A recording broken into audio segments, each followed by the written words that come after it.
Thanksgiving dinner had just begun when my mother stood up and shouted in my face, "Rachel, return the antique ceramic vase or don't come home again."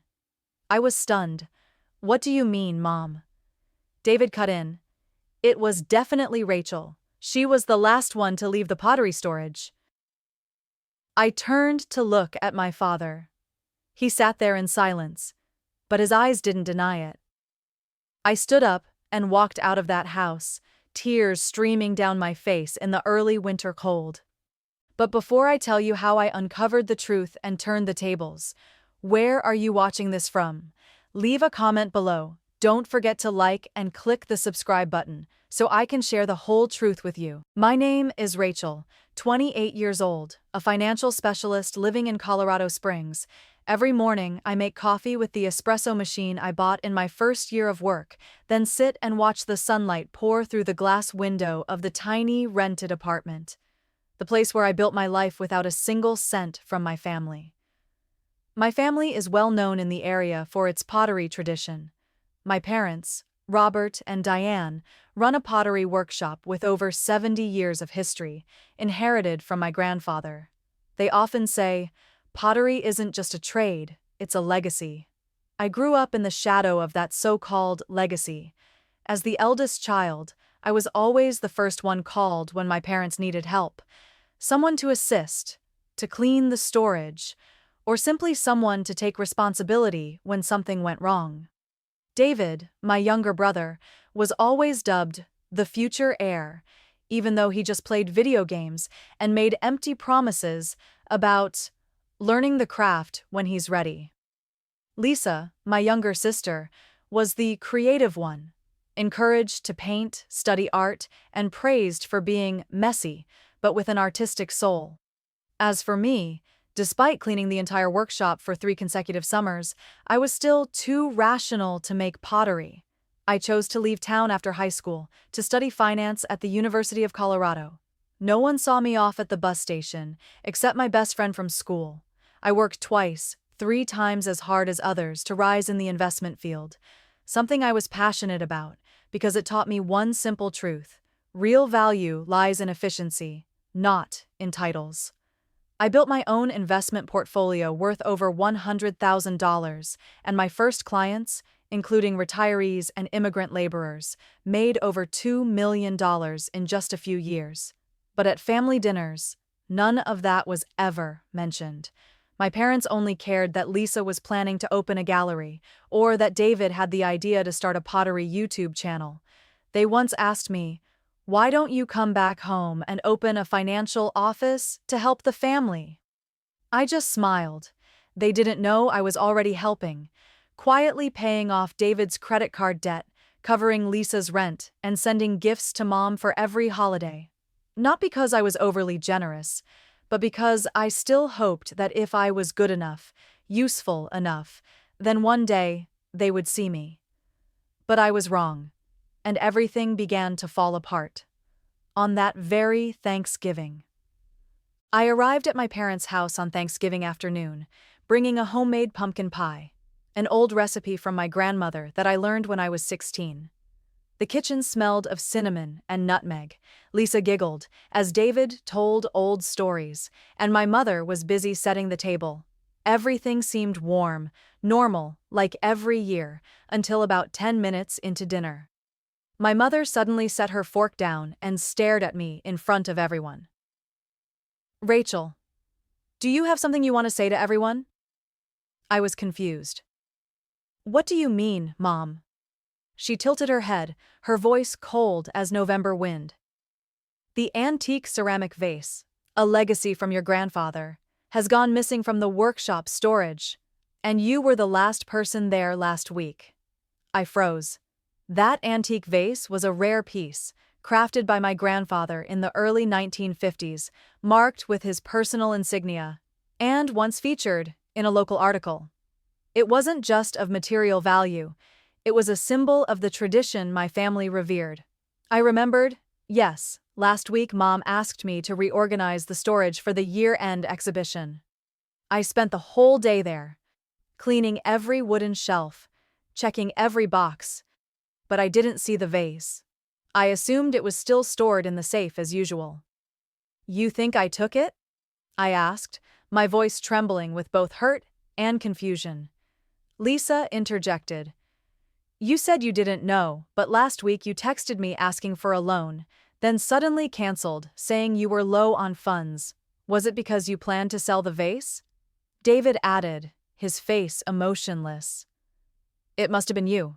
You were the last one to leave the pottery storage. And lately, people say you've been losing money in investments. Crypto's risky. There are also rumors you borrowed from friends and didn't pay back. I stood up from the table, fists clenched so tightly my nails dug into my skin. This is ridiculous. You both know I've never borrowed from anyone. I'm the one who paid off your credit card debt, David. And Lisa, I covered your rent for 6 months. But no one stood up for me. You don't need to say anything else.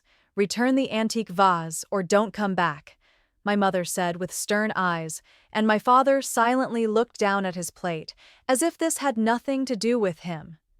I stood frozen in that room full of people who used to be family, feeling like an intruder who'd broken in. No one asked how I was feeling. No one wanted the truth. They just needed a name to blame. And that night, I left that house, carrying the untouched pumpkin pie, tears rolling down my face in the early winter chill. That was how my Thanksgiving ended, with an accusation. I sat in my car for hours after leaving the house, staring blankly at the steering wheel as if it might hold an answer. The accusations echoed in my mind. Mom's voice, Lisa's, even David's. People I once hoped would be my pillars, now the ones pushing me off the edge. I called James, my boyfriend, and the moment I heard his voice, my tears broke free. He didn't ask much, only said, I'm here. Tell me what you need. I told him everything. From reorganizing the workshop last week, to the Thanksgiving dinner, to the public accusations, to Lisa and David, along with Mom, spreading rumors that I was in financial crisis. James didn't interrupt, only nodded and stayed silent. After a few minutes he said, You know your financial situation, right? I nodded. I still had my spreadsheet tracking personal investments, stocks, bonds, even crypto, all in the green. I owed no one a cent and I'd never borrowed from friends. If anything, I was the one lending, including to David and Lisa. I started to sense something wasn't right. Why did they all attack me at once? Why didn't Mom question anything before immediately believing I took the vase? And why did Lisa bring up money, as if she was paving the way for a pre-written story? James sat silent for a few seconds, then said slowly, Maybe. They know where the vase is. Maybe they made up the story to cover something up. I shook my head. That thought hurt. I didn't want to believe that my sibling, the one I stayed up all night helping write scholarship applications, could frame me over money. But I couldn't pretend anymore. This wasn't just a misunderstanding. There was something calculated, intentional. James suggested I hire a private investigator, not for revenge, but to protect myself. If you've done nothing wrong, he said, then the truth will be on your side. But you need proof, not just feelings. I sat still, listening to the wind hit the window, heart full of conflict. Part of me still hoped the family could be mended. But another part, the part that had been hurt too deeply, knew that if I didn't stand up now, I'd forever be the scapegoat they used when convenient. And so, I opened my laptop and typed into the search bar. Private Investigator Family Asset Theft, Colorado Springs. The memories of childhood in the pottery workshop, once sparkling like glaze, began to fade, giving way to a colder reality. I was about to investigate my own family. A few days later, I met Michael Blake at a quiet cafe in downtown Colorado Springs. He looked to be in his 40s, compact build, sharp eyes, and a slow, deliberate voice, as if every word was carefully weighed. Michael used to be a civilian investigator, now specializing in internal theft cases, especially among families with asset disputes. a man who had seen many families destroyed by greed. I handed him everything I had: a photo of the antique vase from last year's exhibition, message logs with my mother, and even work emails proving that on the day of the alleged theft, I was in a client meeting at the investment office in the city. Michael didn't ask if I did it. Instead, he simply asked, who has a motive? Who's facing financial difficulty? And who benefits if you're blamed? I stayed silent for a long while. Then I told him everything. David, my brother, texted me 3 months ago, begging for a $15,000 loan to recover from a crypto loss. I refused, not because I couldn't afford it, but because it was the 4th time he'd fallen into blind investing and always expected others to bail him out. Lisa, my sister, recently flooded social media with luxury photos, designer handbags, upscale resorts, but privately messaged me about struggling to pay rent. I'd helped a few times, but last time I told her bluntly, "You need to learn to live responsibly." From then on, both of their attitudes grew noticeably colder. Michael took notes, then asked, "Does the family have a safe?" I nodded. The safe in the pottery workshop's basement, where my grandfather used to store important items. The last time I saw the vase was about a year ago during a photo shoot for a local museum promotion. I never had the key to the safe, only Mom and David knew the code. Lisa always avoided the basement because she was afraid of mice.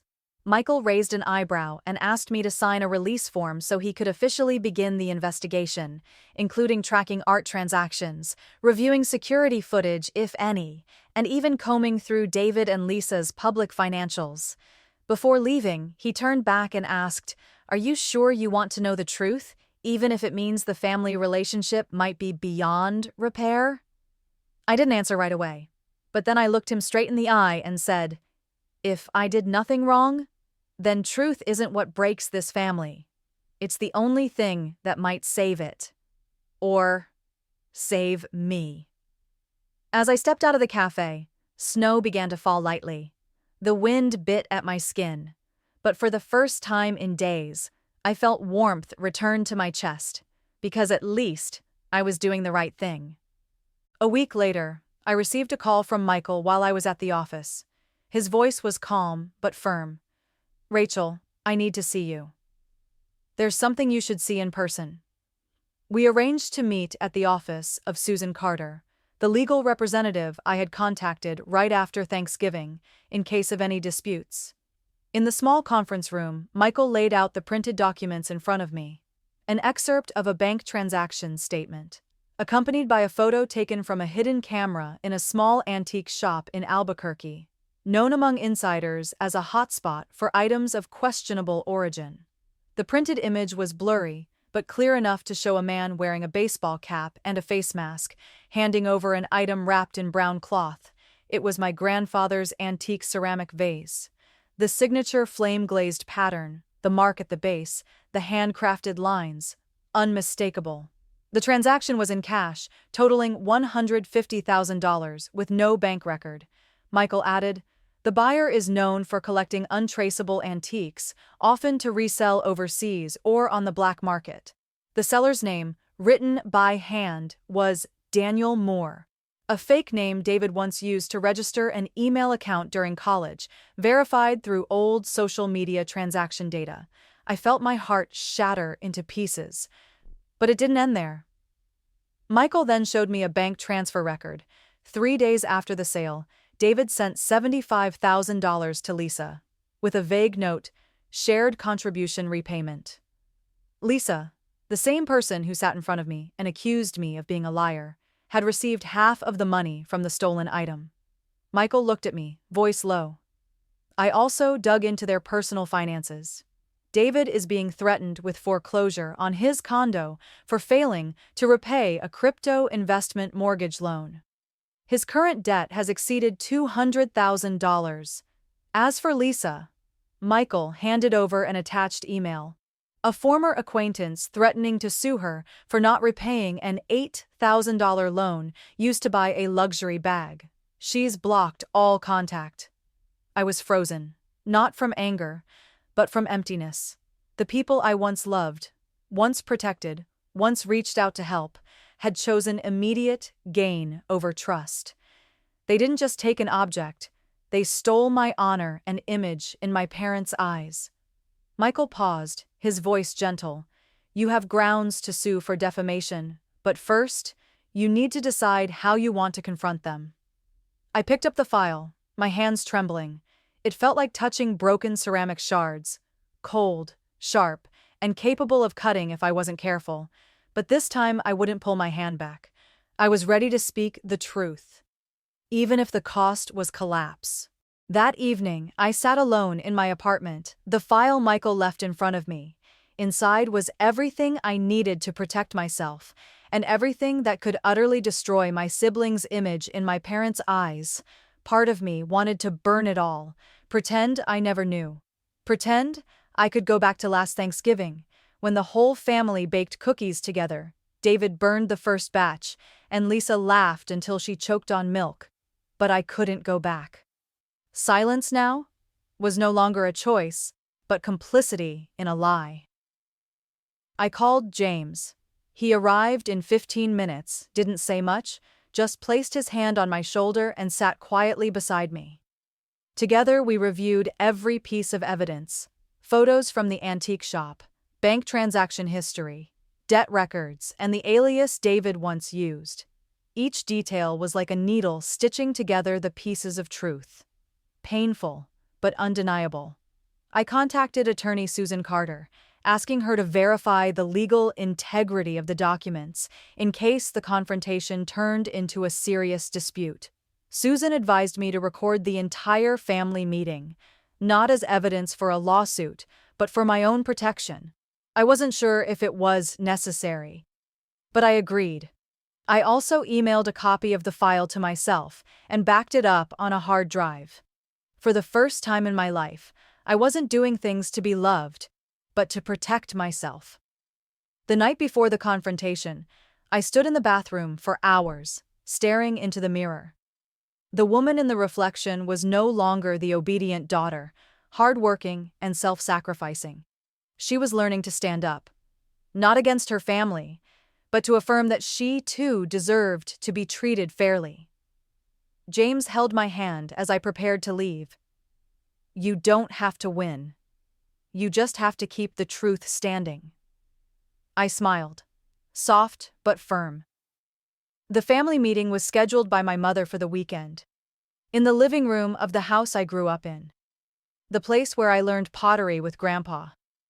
The place I once believed would always be part of me. But this time, I walked in not as a child seeking acceptance, but as an adult, carrying the truth and no longer afraid. Saturday afternoon, I returned to my old family home, where the walls still hung my parents' wedding photo. The doorframe still bore the chipped paint from when David got too rowdy at 12, but this time, there was no smell of baked goods, no soft music, no familiar hug from Mom. Only a strange silence filled the living room. Mom sat in the center chair, stern-faced like she was preparing for trial. David crossed his arms, leaning against the wall, eyes defensive. Lisa crossed her legs, not looking at me. James sat beside me, saying nothing, just slipping his phone into his coat pocket, the recorder already running. Mom spoke first. Rachel, I think it's time you tell us, where's the vase? I don't want this to escalate. I placed the file on the table.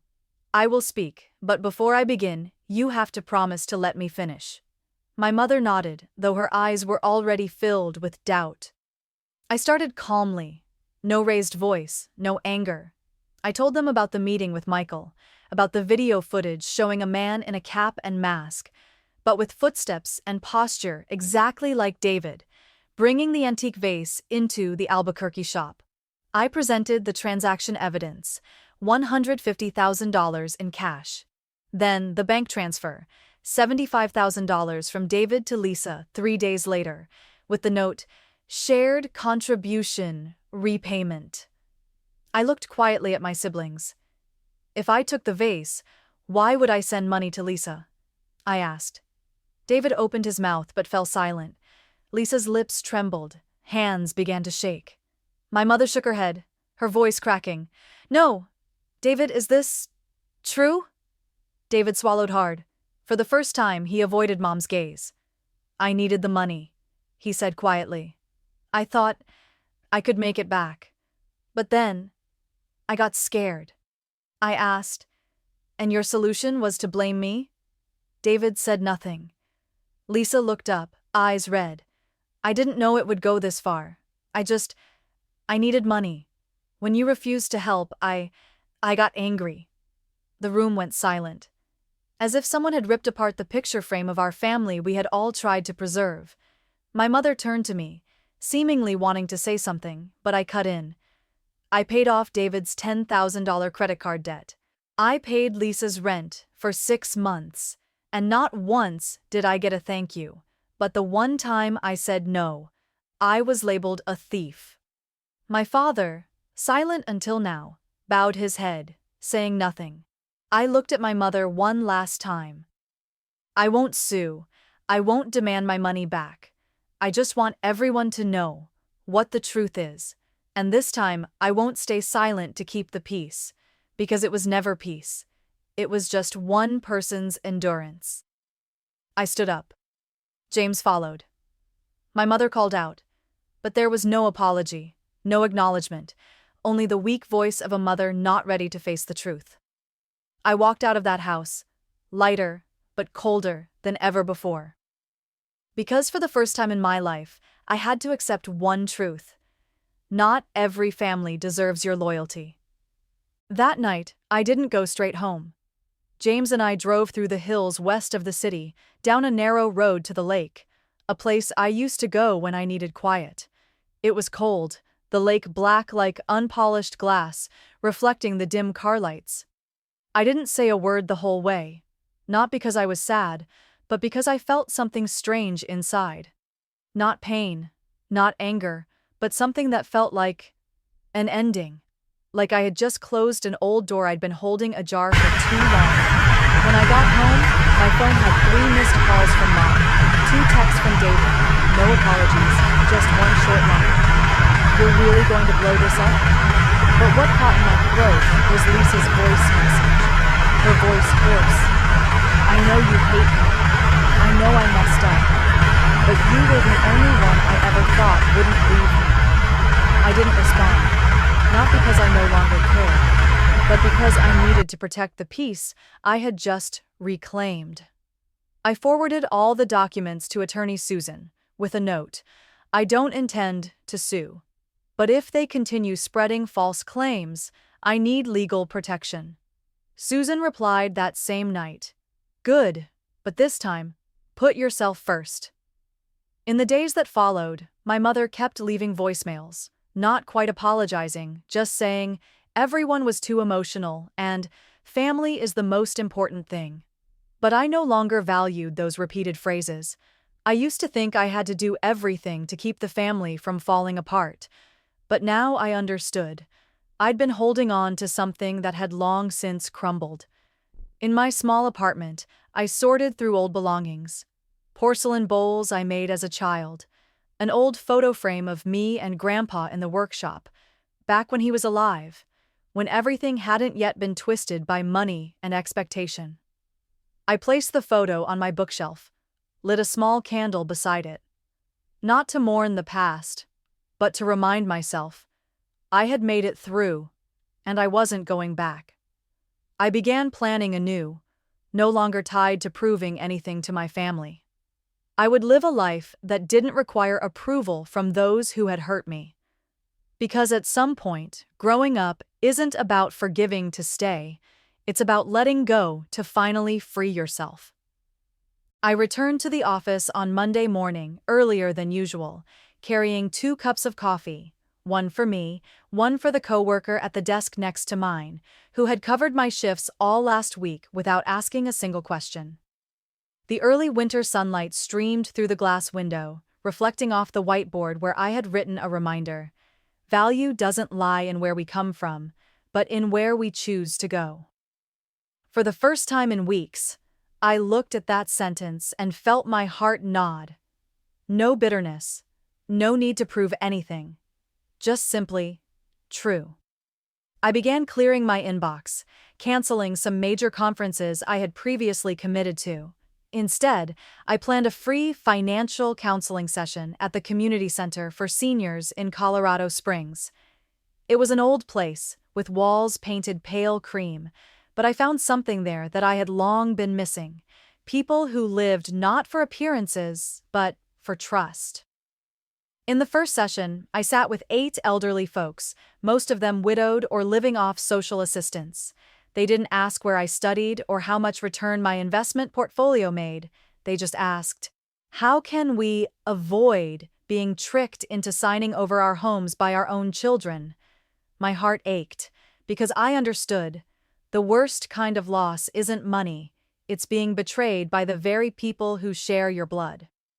I printed out simple forms, handwrote notes, and carefully explained every clause about asset protection and writing wills. No one paid me a dime, but that day I came home feeling fuller than I ever did closing a big contract. James came by around dusk, bringing Chinese takeout and a full embrace. "Are you okay?" he asked. I nodded. "Not everything is okay, but I'm getting there." We ate on the kitchen floor, soft jazz playing through a small speaker. I told him about a woman named Marjorie, whose grandson once sold her house while she was in the hospital, but who now bravely teaches knitting every morning. James was silent, then said, "You're turning your wounds into a lantern for others." I didn't reply, just squeezed his hand. That night, I wrote a blog post telling the story of an antique vase that had been stolen, and how sometimes we lose more than just an item, but can still find something greater: ourselves. I didn't name anyone, didn't point fingers, I just shared. And the next morning, my inbox was filled with messages from strangers, people who had also been hurt by their families, but had never dared to say it. I was no longer alone. And that was the first step toward healing. A message from Lisa arrived one late afternoon as I was preparing to teach a financial literacy class for senior students at a local college. The content was only 2 sentences. "I know you don't want to hear from me, but I've started working at a bakery near home. I just wanted you to know I'm trying." I read that message dozens of times, then put my phone down, not replying. I wasn't angry anymore, but I wasn't ready to reopen a door that had already closed. Around the same time, my mother began sending handwritten letters, something she rarely did.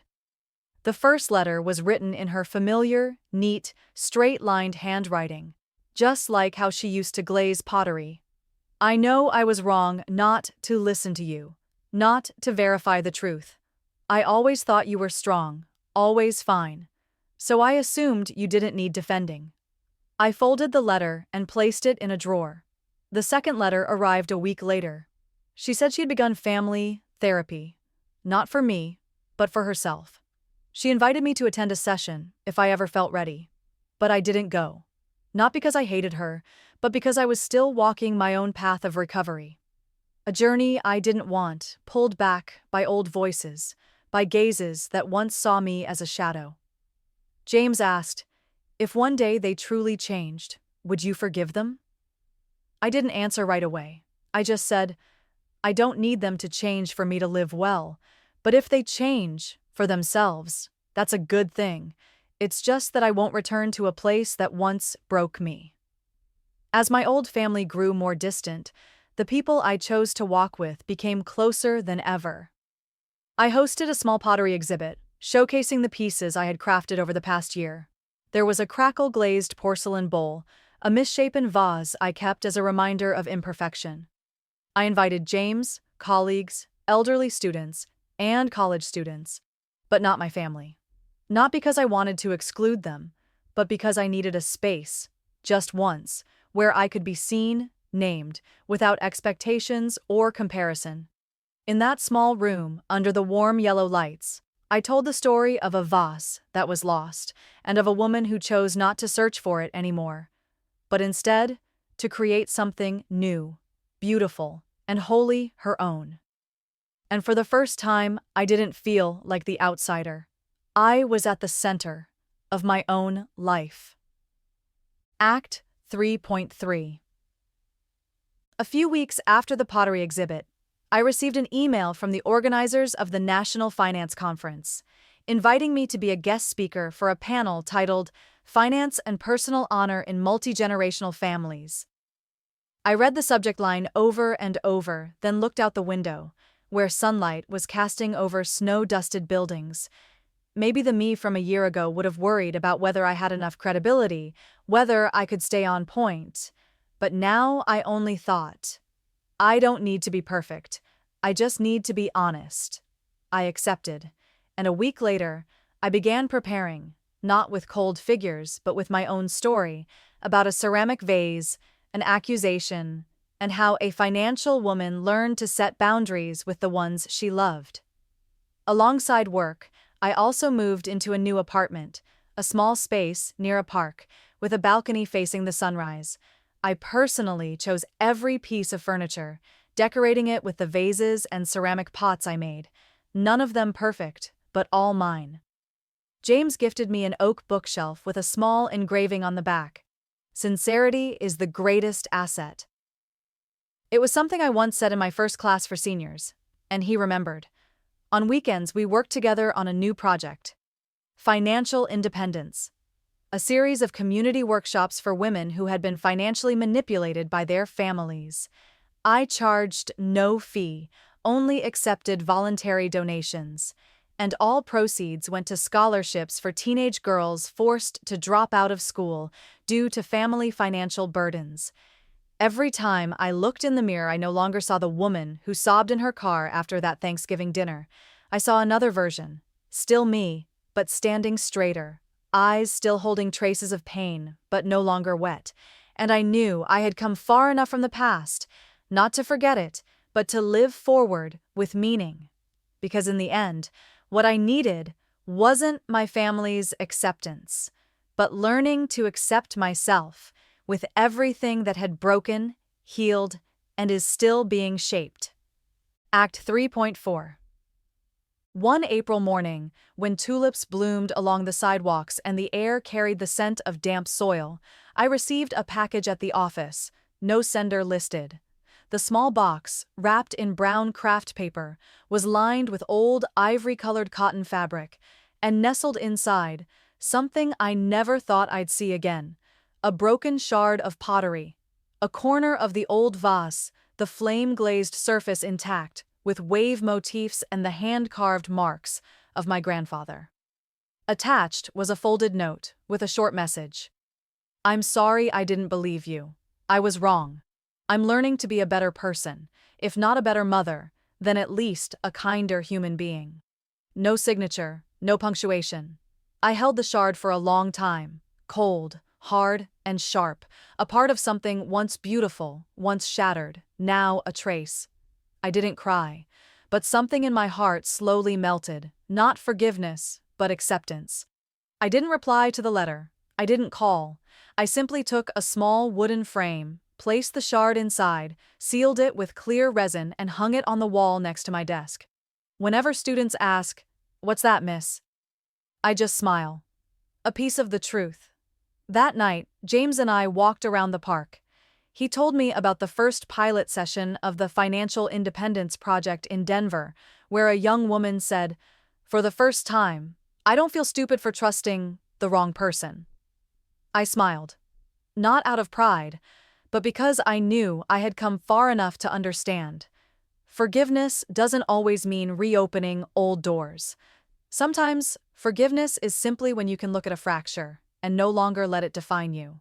I had spent too long seeking validation from others, but now, every time I sit in my little kitchen, hand wrapped around a ceramic mug I made myself, I know this one thing for sure. I don't need anyone to confirm I'm worthy, because I've chosen to believe it, first and foremost, for myself. Act 3.5. 6 months after that confrontation, I returned to the old pottery workshop, not to visit family, but to fulfill a promise I made to myself. The workshop had since been rented out, now used as a weekend space for kids' classes. The iron door that used to screech every time I pushed it open had been replaced with glass, sunlight flooding the room that was once dark and dusty. I didn't ask anyone's permission, just stood quietly on the front step, where I used to sit cleaning the bowls my parents made, hands covered in clay, heart full of hope that someone would one day see me. In my hand was a small vase, a low flower vase with pale green glaze, simple but graceful. I made it myself a few weeks ago, nothing fancy, just to feel once more what it was like to create something with bare hands. I placed the vase on the window ledge, unsigned, untagged, only a fine inscription beneath its base, for what was broken and for what's been rebuilt. I didn't know whether anyone in my family would recognize it, but that didn't matter anymore. I turned away, walked off, this time, without looking back. Throughout this journey, I've learned many things, that sometimes the ones you hope will protect you are the ones who push you to the edge, that not everyone knows how to love right, and you're not obligated to stay to teach them. That forgiveness isn't to ease their guilt, but to let yourself move on without carrying the weight. I was once accused of stealing what was most precious to my family. But the truth is, I only reclaimed what should have always been mine: dignity. And now, as I stand before my life, no longer needing anyone's permission, I understand. Some things, once cracked, will never be the same. But it's through those cracks that the light comes in. And that's where I began to truly live. If you've ever been misunderstood, ever been excluded from a familiar dinner table, ever been vilified just because you stopped nodding to injustice, then maybe my story is also a part of yours. Because in many families, the strongest one is often the one most easily blamed. But the truth is, you don't have to keep sacrificing just to be seen. You only need the courage to walk forward and create a life you can look back on with no shame, no regret. If this story resonates with you, leave a comment below about what made you stronger after everything fell apart. Like the video, subscribe to the channel, and share it with someone who needs to hear this reminder. Sometimes, the bravest thing isn't forgiveness. It's learning to keep the best parts for yourself. We'll meet again in other stories, other cracks, and the quiet journeys of healing that someone out there is silently walking through. Thank you for listening all the way to the end.